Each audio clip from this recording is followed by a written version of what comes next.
Pen कागज इधर के उठा के कोई आएगा नहीं, पेन कागज बस दे दो, वो आपस में घुमा देंगे।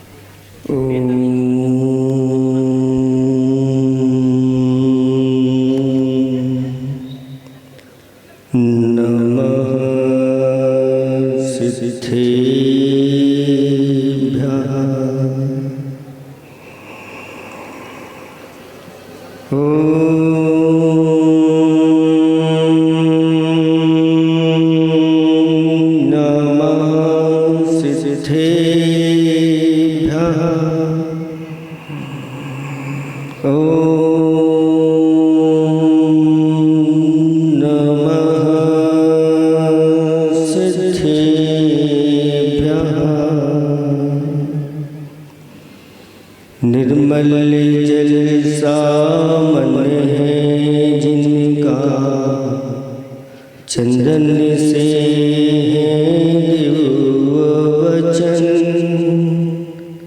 अक्षत समक्षत है श्रद्धा, सुमनों सा सुंदर है तन,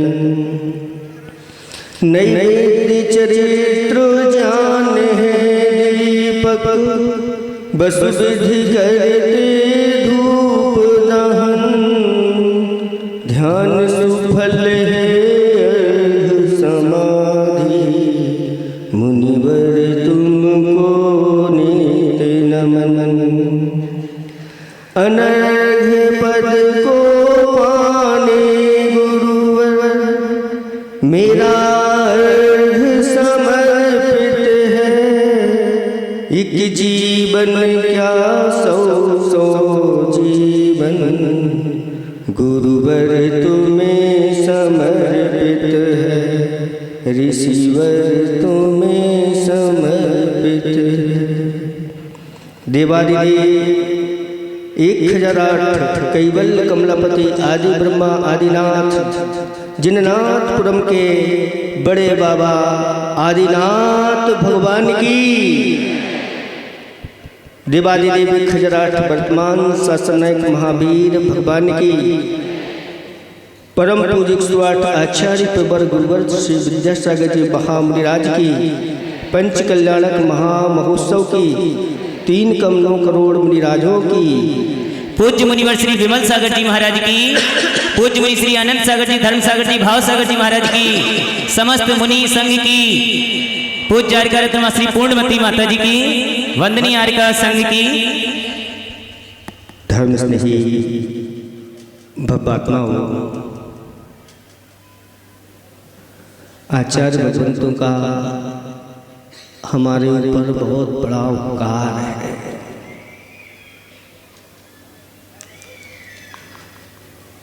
हमारे लिए मन वचन काय मिले हुए हैं और उन्होंने तीनों की चिकित्सा अच्छे ढंग से की है। जब काय में रोग हो जाता है तो उसके इलाज के लिए उन्होंने आयुर्वेद ग्रंथों की रचना की। वचनों को परिमार्जन करने के लिए, परिष्कृत करने के लिए व्याकरण ग्रंथों की रचना की।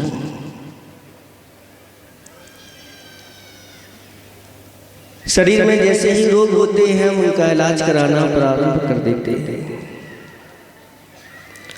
बचपन से ही बच्चे को बोलना, स्कूल में जाकर के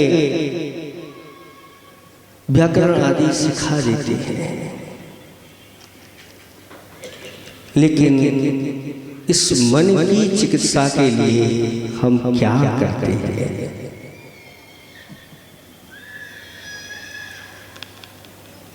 अगर इस मन की चिकित्सा नहीं हुई, उस मन को सत्संस्कारों से संस्कारित नहीं किया, तो आचार्य भगवंत कहते हैं हुआ पतन बहु बार है, हो करके उत्थान।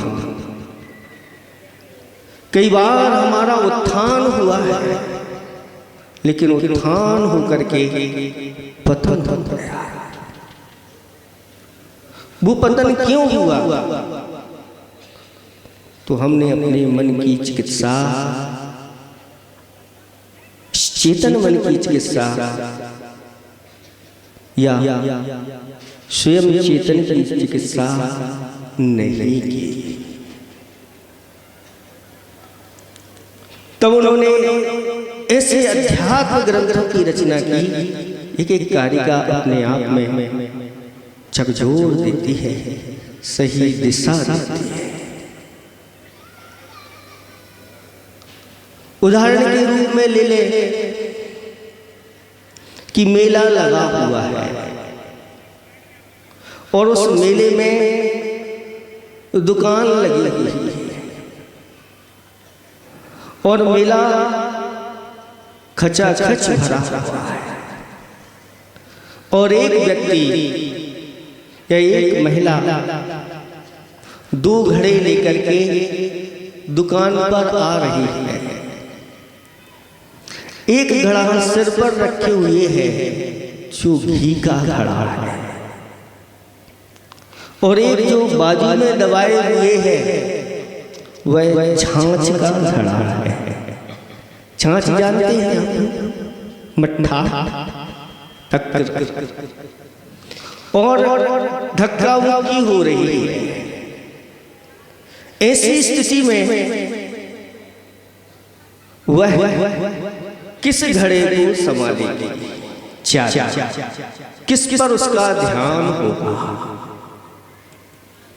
बोलो घी के पक्का? क्यों? क्योंकि घी की कीमत वह समझती है। छाछ की भी कोई ज्यादा कीमत नहीं होती।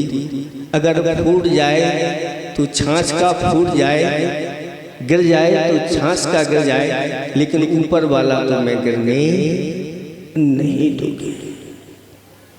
यही समझदारी बुद्धिमानी मानी जाती है।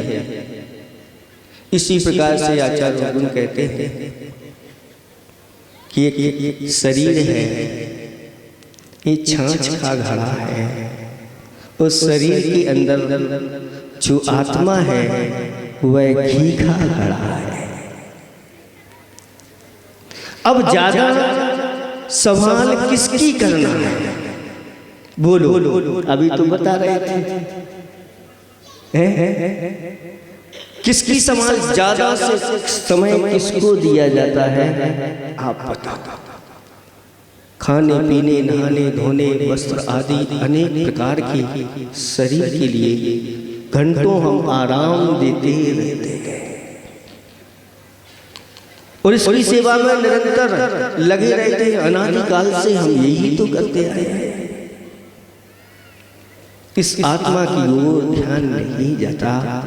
आत्मा भीतर बैठी हुई है और वह अनेक कष्टों को उठाती रहती है। कभी कभार तो ज्यादा ऐसे कष्ट बढ़ जाते हैं और आवाज निकल जाती है, हे परमात्मा मुझे कष्टों से ऊपर उठा लो। लेकिन कह तो देते हैं, लेकिन उसके लिए पुरुषार्थ नहीं करते। ऐसे ही आचार्य भगवंतों ने भीतर बैठे हुए मन है उसके लिए भी उदाहरण दिया कि एक तरफ तो चिंतामणि रत्न रखे हुए हैं और एक तरफ खली की टोकरी है।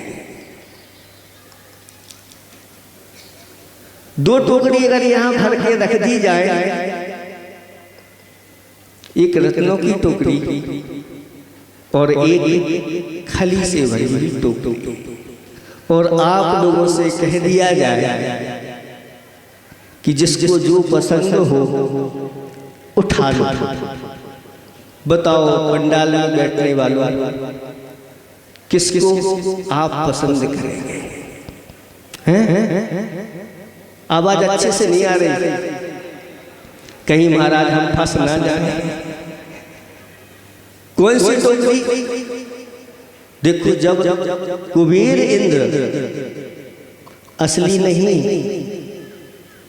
नकली ही रत्नों अगर लुटाने के लिए पहुंच जाए तो हमारा प्रवचन कोई नहीं सुनेगा। ले लो भाई जितना ले सके, क्योंकि लेने की बात है। लेकिन जब देने की बात आती है तो बहुत बिरले लोग उठ करके खड़े होते हैं। कई लोगों से कह दो, थोड़ी सी प्रेरणा दो, और अगर उनके अंदर देने के भाव नहीं होते, उनके मस्तिष्क के ऊपर पसीना आने लगता है, अंदर से गर्मी बढ़ जाती है, ब्लड प्रेशर हाई हो जाता है। बस ऐसे लोगों से अब दोबारा नहीं कहना, नहीं तो गड़। और कुछ लोग ऐसे होते हैं कि थोड़ा सा उनके लिए इशारा करो, उनके चेहरे पर मुस्कान आ जाती है और प्रसन्न हो जाते हैं। अहो भाग, गुरु ने मुझे इस लायक समझा, इस प्रकार की प्रेरणा दी, मैं तो लोभ के कारण से छोड़ता ही आया, और आज इनकी कृपा से अहो भाग। ऐसे लोग भी हैं जिनके पास कुछ देने की गुंजाइश नहीं है, फिर भी भाव बना करके आ जाते हैं। और आचार्य भगवान से कहा कि आचार्य भगवान, हम एक बड़े बाबा के लिए दो रखने के भाव लेकर के आए हैं, उसमें एक देंगे, लेकिन हमारे पास है कुछ भी नहीं,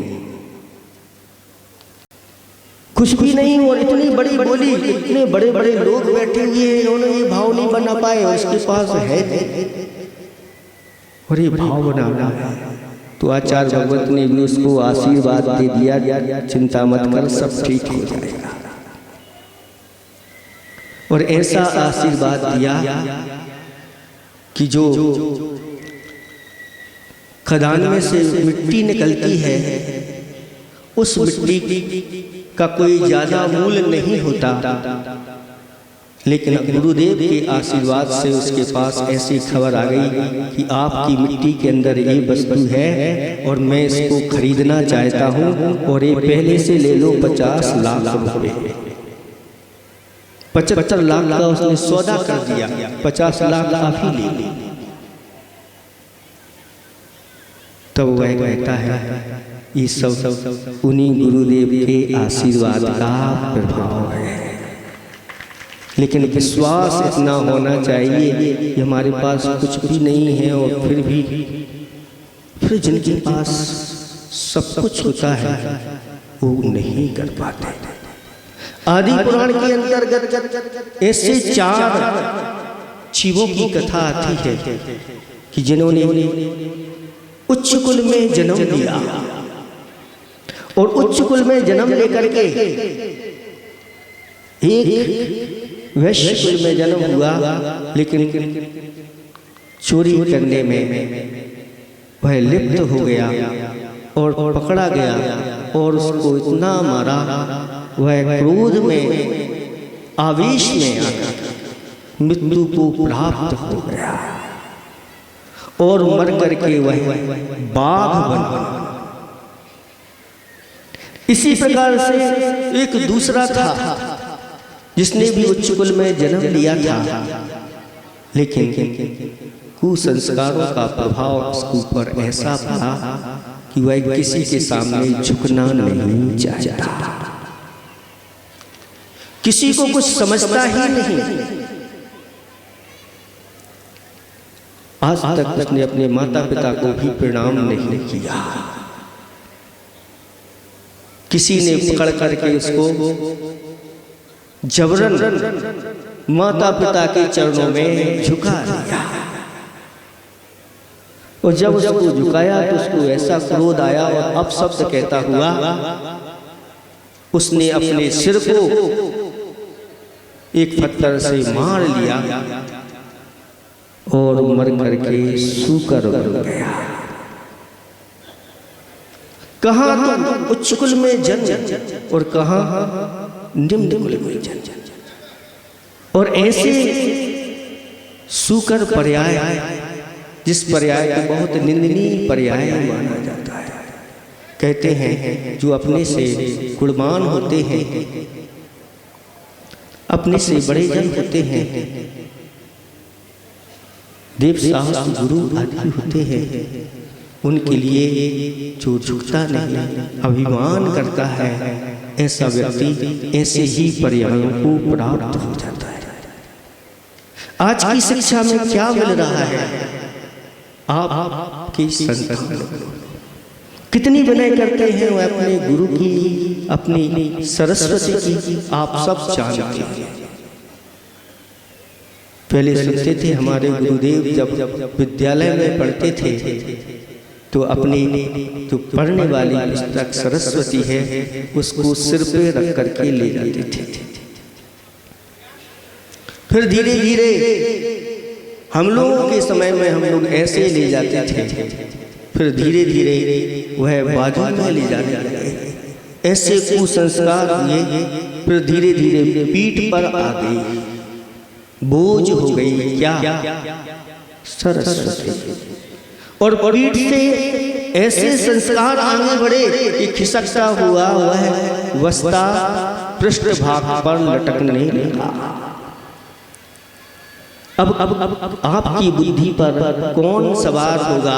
तो कहते हैं कुबुद्धि रानी सवार हो गई। और ऐसी स्थिति है, जब तक हमारे अंदर ये विनय के संस्कार नहीं आएंगे तब तक हमारा उत्थान नहीं होगा। इसलिए भगवान की भक्ति कहते हुए ऐसा कहा गया कि ये जो चमर है, चमर नीचे से ऊपर की ओर जा रहे हैं, मानो वह चमर क्या बता रहे हैं कि जो ऐसे भगवान के चरणों में आकर के झुकता है वह उतना ही ऊंचा उठता चला जाता है। इसलिए जब झुकने की बात आए देव शास्त्र गुरु के प्रति, झुक जाओ। एक बार झुकने से इतना अंदर पुण्य संचय हो जाता है कि जब वह उदय में आता है सारी दुनिया उसकी जय जयकार करती है, उच्चासन पर उसको विराजमान करती है, राज्य आदि प्रदान करती है। लेकिन झुकना आज पसंद नहीं करते, और जैसे जैसे आप लोगों ने झुकना पसंद नहीं किया तो फिर कई लोग अब झुक नहीं पाते, कुर्सी पर ही उनको चाहिए, नीचे बैठना पसंद नहीं करते। क्या है? ये सब संस्कारों का अभाव होता चला जा रहा है। वो संस्कार के बिना हमारा उत्थान नहीं हो सकता। एक पत्थर को जब वह शिल्पी संस्कारित करता है तो वह मूर्ति तैयार हो जाती है, और जब उसमें ऐसे ही आचार्य परमेष्टि मुनिराजों के द्वारा मंत्रों के माध्यम से संस्कार करते हैं तो वह परमात्मा का रूप होता है। वह मुनिराज भी, वह आचार्य परमेष्टि भी उनको नमस्कार करता है। इस संस्कार वस्तु को जितना संस्कारित करते चले जाते हैं उतनी ही वह मूल्यवान वस्तु बन जाती है। इसलिए इस मनुष्य जीवन पा करके हमें अपने आप को संस्कारित करना है। जितने अच्छे अच्छे गुणों के माध्यम से, नियमों के माध्यम से, उदारता के माध्यम से करते चले जाएंगे उतना ही हमारा ये मनुष्य जीवन बहुमूल्य होता चला जाएगा, उतनी ही इसकी कीमत बढ़ती चली जाएगी, उतनी ही इसकी पूज्यता बढ़ती चली जाती है। गुणों के माध्यम से पूज्यता आती है, और जहाँ गुणों का अभाव हो गया तो फिर कोई पूछने वाला नहीं। तीसरा वो व्यक्ति है, उसने भी उच्च कुल में जन्म लिया, लेकिन मायाचारी के परिणाम स्वरूप अपने ही बहन के गहनों को उसने हड़प कर लिया। सुन लेना, ऐसे कई प्रसंग बन जाते हैं। कोई भाई का धन हड़प कर लेते हैं, कोई पिता का, कोई अपने मित्र का, कोई पड़ोसी आदि का। उसके परिणाम क्या निकलते हैं, और उसने यूं यूं टाल टाल करके निकाल दिया, और वह मृत्यु को प्राप्त हो गया और मर करके न्योला हुआ। और चौथा व्यक्ति भी उच्च कुल में जन्म लिया, हलवाई था। और जिनालय की रचना चल रही थी, जिनालय का निर्माण कार्य चल रहा था। और उस निर्माण में जो ईंटें लगाई जा रही थी, उन ईंटों के अंदर सोना रख करके उस जिनालय की निर्माण हो रहा था। उस हलवाई ने उन मजदूरों के लिए कुछ मिठाई आदि दे करके और एक ईंट ले ली। और जब उस ईंट को फोड़ करके देखा तो उसमें से सोना निकला। प्रतिदिन वह ऐसा ही करने लगा, एक एक ईंट लेने लगा। एक दिन अपने नगर से वह बाहर जा रहा था और बेटे को कहा कि बेटा उस ईंट को ले लेना और एक बदले में ऐसा ऐसा दे देना। जब वह चला गया, पुत्र ने वैसा नहीं किया, कोई ईंट नहीं ली। और जब वापस आया और पूछा क्यों तुमने उस ईंट को क्यों नहीं लिया, तो उसने कहा कि ईंट के बदले में मैं ऐसी मिठाई क्यों दी। तब उसने क्रोधित होकर के कि मैं बाहर क्यों गया, अगर मैं बाहर नहीं जाता तो एक ईंट और मेरे यहाँ आ जाती। ऐसे करते हुए एक बड़ा सा पत्थर उठा करके उसने अपने ही पैरों पर पटक लिया और उसकी वेदना से वह मर करके क्या बना, बंदर बना। इसमें थोड़ा सा अंतर है, वो वाला जो तीसरे नंबर का था वो बंदर बना और चौथे नंबर का नेवला बना। ये हलवाई जो था ये नेवला बना। ऐसे ही चार जीव थे, उच्च कुल में जन्म लिया था लेकिन त्रियंच पर्याय में पहुंच गए। लेकिन पुण्योदय उनका जब आया, कुछ ऐसा निमित्त मिल गया कि वन में दो चारण रिद्धिधारी मुनिराज के आहार हो रहे थे, श्रीमती का और वज्र जंग का जीव। उन दोनों मुनिराजों को आहार दान दे रहा था। उसी समय ये चारों जीव पहुंच गए और उस दृश्य को देख करके उन चारों को जाति स्मरण हो गया और उन्हें अपना अतीत दिखने लगा।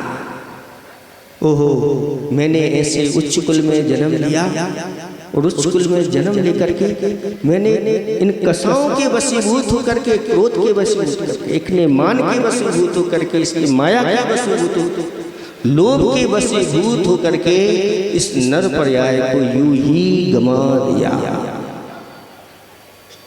न तो अपने जीवन में दान कर पाया, न पूजन कर पाया, न शील व्रत धारण कर पाया, न कोई तप कर पाया और यह जीवन ऐसे ही निकल गया और ऐसे मुझे पड़ आया।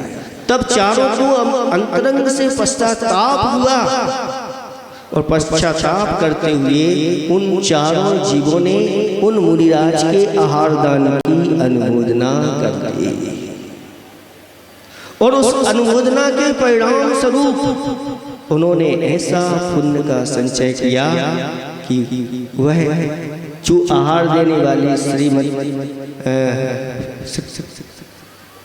वज्र जंग का जीव था और दोनों वो उत्तम भोग भूमि में उत्पन्न हुए और ये चारों के चार जीव भी जाकर के उत्तम भोग भूमि में उत्पन्न हो गए। अब इनका उत्थान प्रारंभ हो गया। जैसे ही जीवन में दान के भाव आए, परिणाम आए, आचार्य भगवंतों ने कहा कि ये दान की क्रिया सामान्य क्रिया नहीं होती, ये तो साक्षात आगे जाकर के परंपरा से मुक्ति को प्रदान करने वाली क्रिया है। और वही चारों जीव आगे जाकर के वह ऐसे भरत चक्रवर्ती के वह पुत्र के रूप में उत्पन्न हुए और चरम शरीरी हुए और आगे जाकर के उन्होंने मुक्ति को प्राप्त किया। तो आपके लिए बताया जा रहा है कि 2 टोकरी रखी हुई है, एक रत्नों की है और एक खली की है। आप कौन पसंद करेंगे बताओ? रत्नों की, एक कहता है रत्नों की। तो हम आपसे पूछ रहे हैं, अगर मान लो गाय के सामने 2 टोकरी रख दें, वह किसको पसंद करेगी? खली को। क्यों? उसको खली बहुत पसंद है। जिसको जिसकी आवश्यकता है वह उसी को। लेकिन एक तीसरा व्यक्ति है, उससे पूछा कि 2 टोकरी आपके सामने रखी हुई है, आप इनमें से किसको पसंद करोगे?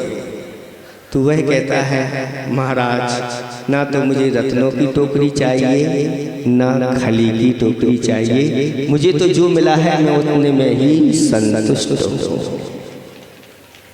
कौन सा व्यक्ति श्रेष्ठ हो गया?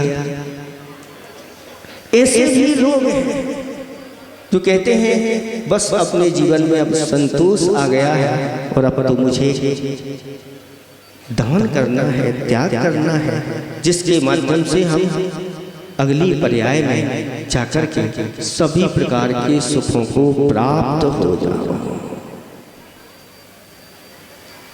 तो आचार्य भगवान कहते हैं कि मन में भी, आपके मन के द्वारा आपको दोनों चीजें प्राप्त हो सकती हैं।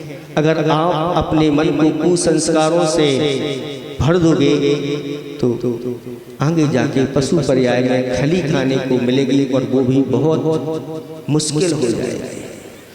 और अगर ज्यादा कुसंस्कार भर गए, विष्णु के सप्त विष्णु के संस्कार, उनमें से अगर एक भी व्यसन आ गया तो नरकों में जाकर के वैतरणी नदी का पानी पीना पड़ता है।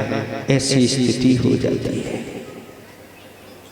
लेकिन दूसरी तरफ अगर हम अच्छे अच्छे संस्कारों से इस मन को भर देते हैं, अच्छी अच्छी भावनाओं के माध्यम से, तो आचार्य भगवान कहते हैं कि बस तभी से उसका उत्थान होने लग जाता है।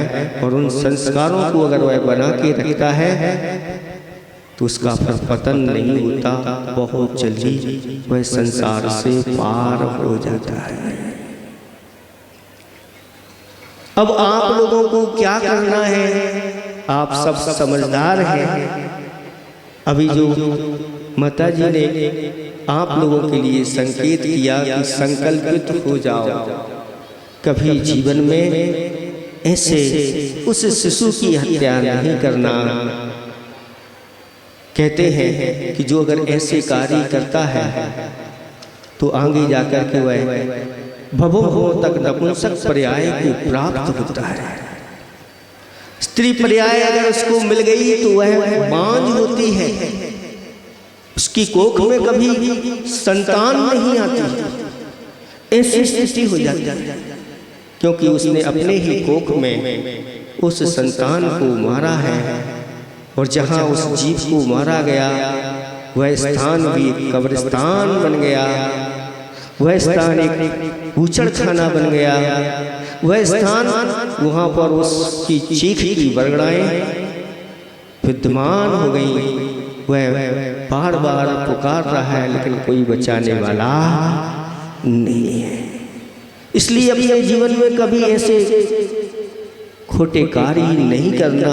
अगर कर भी लिए हो तो बार बार निंदा गर्हा आलोचना के साथ गुरुओं से जाकर के प्रायश्चित ले लेना। फिर भी कहते हैं कि प्रायश्चित के माध्यम से भी ये पाप नहीं धुल पाता, उसका कुछ ना कुछ प्रभाव तो देखना पड़ता है।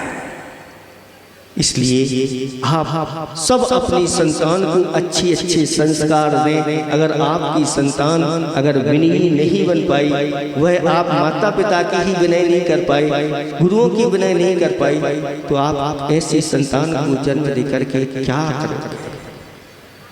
कहाँ हम अपना कर्तव्य कर रहे हैं, किस ओर भाग रहे हैं? आप लोगों को सबको विचार करना है, ज़्यादा नहीं कहना, क्योंकि आगे विधान भी आप लोगों को करना है, इतना ही हम पर्याप्त समझते हैं।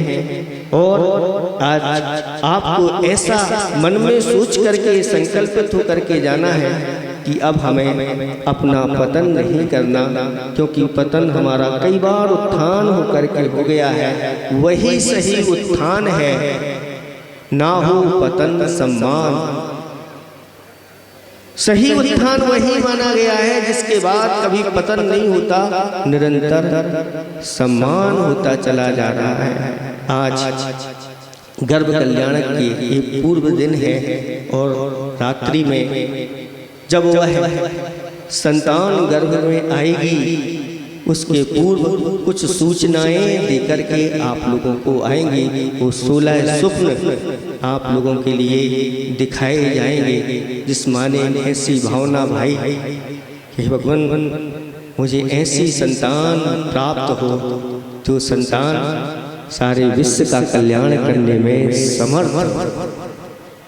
आज कितनी माएँ हैं जो सोचती हैं कि मुझे ऐसी संतान मिले। आज तो ये स्वार्थ भरी दुनिया है, मुझे ऐसी संतान मिले जो मेरी सेवा करे।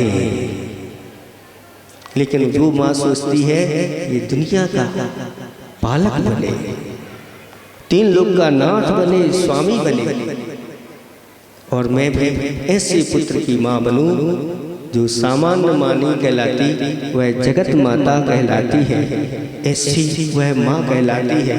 ये बहुत दुर्लभ है।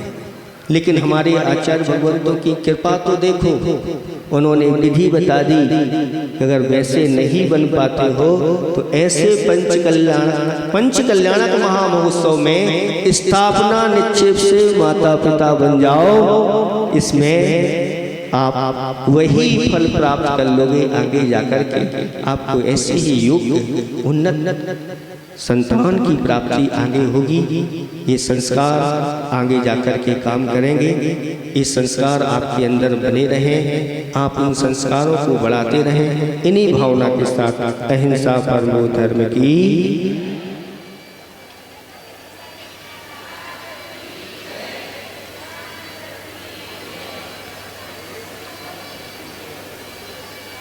भैया